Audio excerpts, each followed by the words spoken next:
Our first lesson in Unit 7 on right triangles brings back an old friend, the Pythagorean theorem, and adds a new twist, a little more information dealing with the converse of that theorem. So our essential question is, how do I use the Pythagorean theorem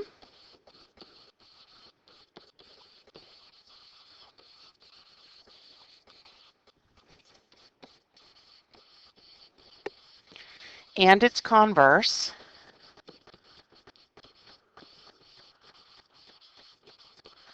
to solve problems?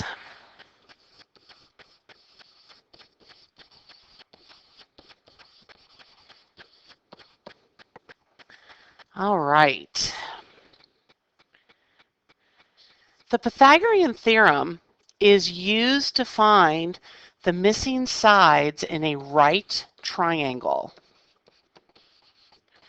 A common error is to try to find a side length of an obtuse triangle or the side length of an acute triangle using the Pythagorean theorem, and that won't work. You do have to have a right triangle before you can find the side lengths. Sides A and B are called the legs. It doesn't matter which one is which. I have a tendency to make the smaller one letter A. Side C must be opposite the right angle, and it's called the hypotenuse. Okay, so here's our hypotenuse. And if we look at the right angle symbol, it kind of forms an arrow in the direction of the hypotenuse to help us locate that.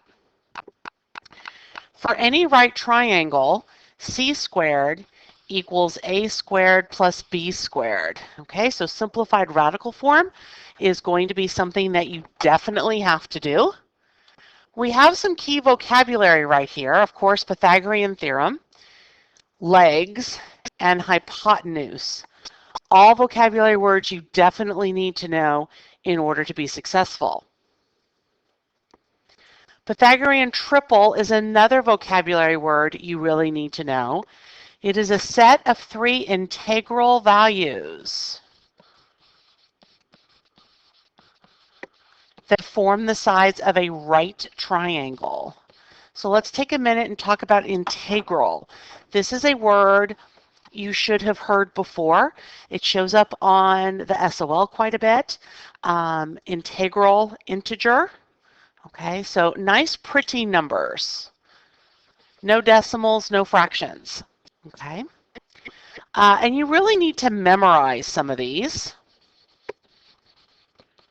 I know memorizing is not something a lot of you like to do, but it's like memorizing your multiplication facts. If you're reaching for the calculator every time you need to do 3 times 5, or you're drawing me a picture to figure out the value of 3 times 5, you're wasting a lot of time. Okay? Knowing your Pythagorean triples speeds up how quickly you're able to do the mathematics. So the 5 that I require you to memorize are the 3, 4, 5 right triangle, 5, 12, 13 right triangle, 7, 24, 25 right triangle, 8, 15, 17 right triangle, and 9, 40, 41 right triangle. I want to caution you that multiples of Pythagorean triples are fair game. So for example, let's get a nice pretty right triangle here. And let's do, okay, so 12 and 16 are not part of any triple that I have memorized. However, 12 and 16 both have a greatest common factor. I can divide by 4, and that's going to give me 3 and 4, meaning this is a 3, 4, 5 right triangle. So to figure out x, I actually have to do 5 times that common factor. So in this particular triangle, x would be 20. Being able to simplify to figure out your triple will really help you as you're moving through some of these problems. All right, we're going to solve for x. We're going to write our answer in simplified radical form, and we're going to round to the nearest hundredth. So as I look at this one, here is my hypotenuse, and I've got my values for a and b. So x squared will equal 8 squared plus 13 squared. Using the wonders of our graphing calculator, 8 squared plus 13 squared is 233. So x equals the square root of 233. Let's see, that's not even. 2 plus 3 is 5, plus 3 is 8. I can't divide by 3. I can't divide by 5. I can't divide by 7. I can't divide by 11. I'm going to say we can't simplify that radical. So when we take the square root of 233, it is approximately. When you round, don't tell me it's an equal. Okay, it's an approximate value. 15.26. Rounding skills are going to mess some of you up. All right, you absolutely have to be able to round accurately. Remember from elementary school, 5 or more, raise the score.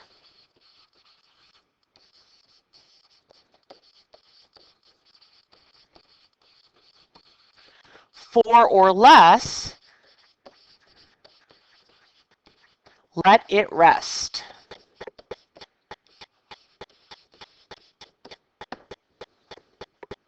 All right, let's look at the next one. All right, we have an isosceles triangle, and we're clearly trying to find the height or altitude in that isosceles triangle. Because it is isosceles, that means this is 11 and this piece is 11. So C is my 24. I'm going to make A 11. X will be my B value. So 24 squared equals 11 squared plus X squared.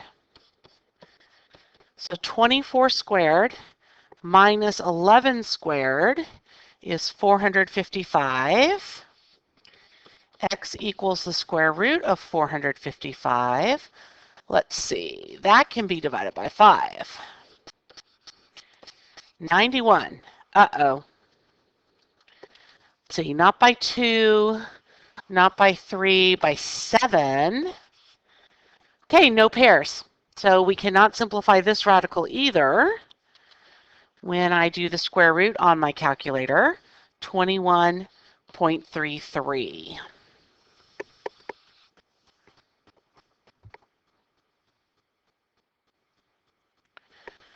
All right, number 3, what shape is this? I hope you said trapezoid. This is a basic shape from elementary school.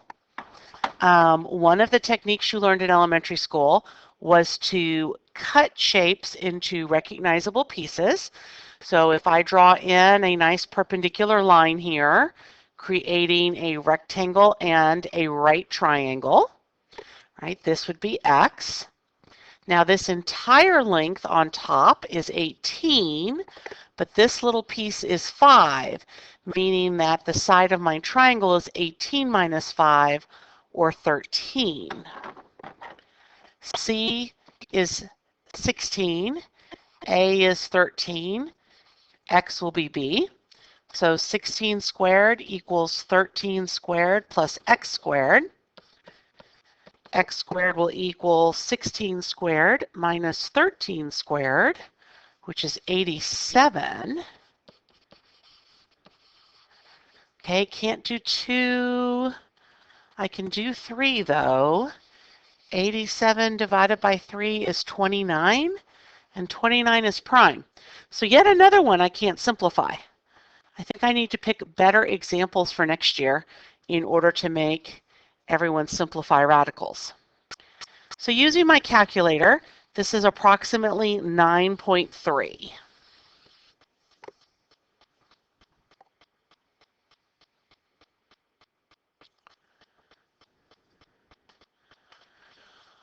All right, this is a multi-step problem, which I really like. I'm trying to find this entire length at the bottom, but the only right triangles I know of are on the left and the right side. So I'm going to have to find each piece of the bottom and then add my answers together. So let's start with the big triangle here. My value for C and B. Let's see. 29 squared equals 12 squared plus B squared. So B squared will be 29 squared minus 12 squared, 697.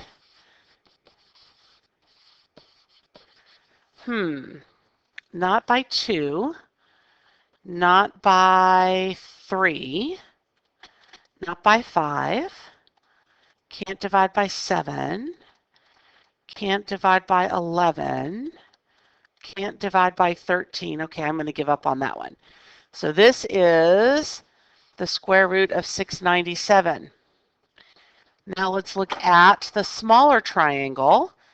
14 is my C value. I'm going to leave 12 as A, and I'm going to make this little piece D just because I'm out of letters.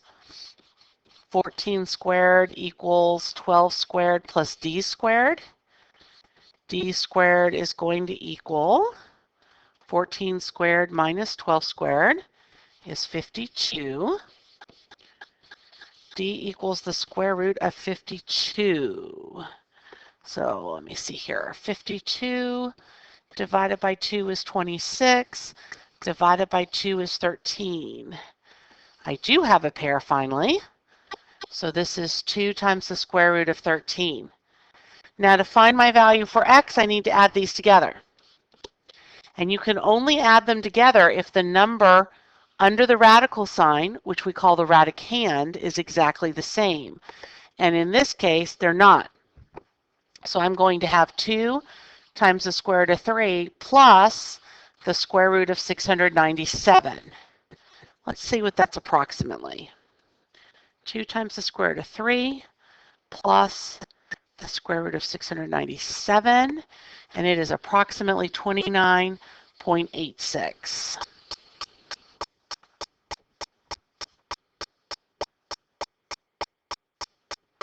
I like that problem. All right, you had to look at pieces of the diagram. You had to use your algebra skills. Okay, so it's a nice one. Ooh, word problems. You absolutely must draw a picture when you have a word problem. A roofer leaned a 16-foot ladder up against a house. So now you get treated to my amazing drawing skills. Here's my 16-foot ladder and my house. If the base of the ladder is 5 feet from the house, how high up the house does the ladder reach? So 16 squared will equal x squared plus 5 squared. X squared is going to equal 16 squared minus 5 squared, 231. Let me see. 231. I can divide by 3. And 77 is 7 times 11. So yet again, this radical does not simplify. But this is approximately 15.20. Watch your rounding here. And the units are feet. If you are given units in the problem, you must have units in your answer.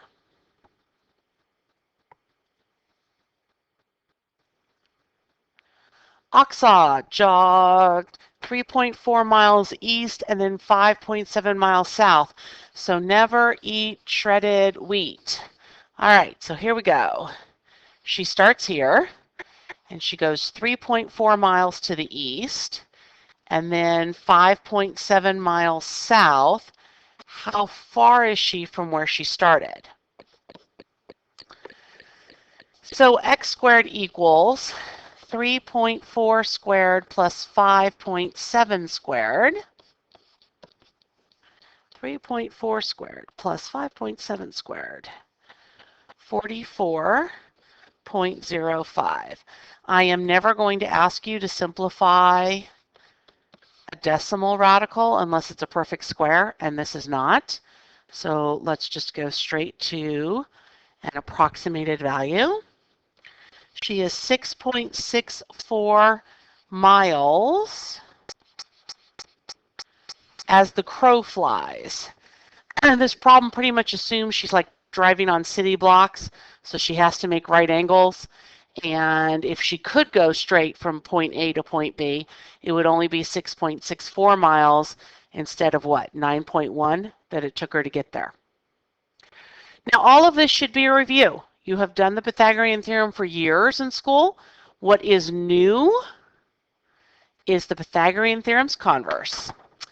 And the converse of the Pythagorean theorem is awesome because it allows us to classify triangles as acute, obtuse, or right. Be careful because C must be the longest side or this does not work. And you know I'm sneaky enough not to put the longest side in order. You know that when C squared equals A squared plus B squared, you have a right triangle. What is new is when C squared is greater than A squared plus B squared, you have an obtuse triangle. And when C squared is less than A squared plus B squared, you have an acute triangle. It's logical, greater than obtuse, less than acute, okay, but you do have to remember that. You also have to remember the rule for determining whether or not you can even make a triangle using those sides. And that was the triangle inequality theorem from the last unit. It says the sum of the two smaller sides has to be greater than the longest side. So let's take a look here. This is my longest side. It's going to be C.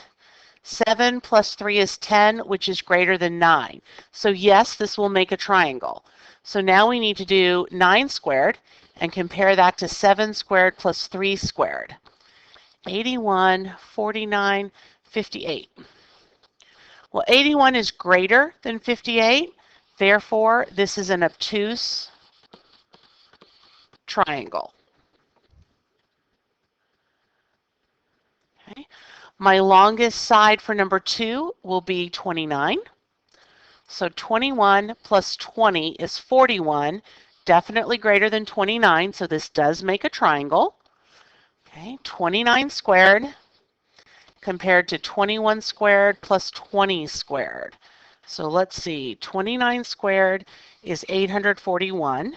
21 squared plus 20 squared is 841. This is equal. Therefore, you have a right triangle.